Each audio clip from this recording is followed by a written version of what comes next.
Tunnels. Avant de s'engager dans un tunnel, s'assurer de son ouverture et s'informer des infos. S'assurer que la quantité de carburant est suffisante pour qu'on traverse. Ne pas fumer durant la traversée. Enlever les lunettes de soleil. Rester toujours à l'écoute de l'autoradio.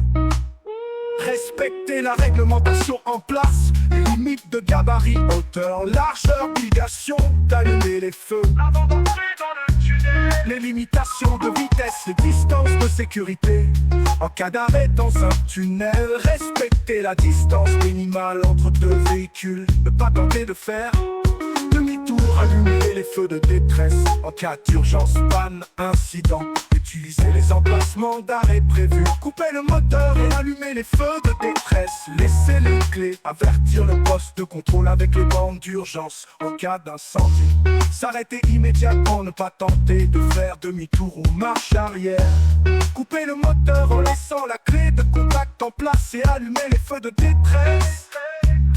Regagner rapidement un abri vert signalé par des lampes clignotantes. Pensez à aider ceux qui auraient des difficultés si possible. Avertir le poste de contrôle avec les bornes d'urgence. Si possible, utiliser les extincteurs. Passage à niveau, différents types.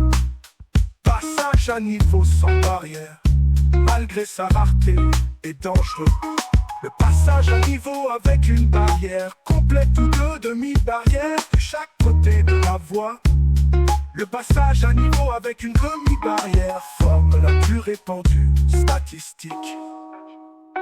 En France, plus de 14 500 passages à niveau. Pratiquement tous les accidents sont dus au non-respect du code de la route. Précaution, le gabarit des véhicules lourds impose de prendre beaucoup de précautions pour franchir les passages à niveau.